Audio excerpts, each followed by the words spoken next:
Hi friends, இப்போ நம்ம செய்ய போகிற டிஷ்ஷு பேர் கத்திரிக்காய் பொடிக்கறி. வாங்க எப்படி செய்யலான்னு பார்க்கலாம். கத்திரிக்காயை வாஷ் பண்ணி எடுத்துக்கிறோம். கத்திரிக்காவை இந்த மாதிரி நீல வாட்டில் கட் பண்ணி எடுத்துக்கலாம். பற்ற வச்சுக்கலாம்.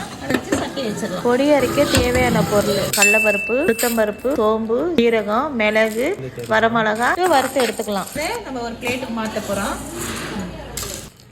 தாளிப்புக்கு தேவையான பொருள் வச்சு எண்ணெய் ஊற்றி கடுகு, உளுத்தம்பருப்பு, கருவேப்பிலை, கத்திரிக்காய் போட்டு நல்லா வதங்க விட்டுறலாம். உப்பு, மஞ்சத்தூள், மிளகாத்தூள் எல்லாத்தையும் போட்டு நல்லா கிண்டி விட்டுக்கலாம்.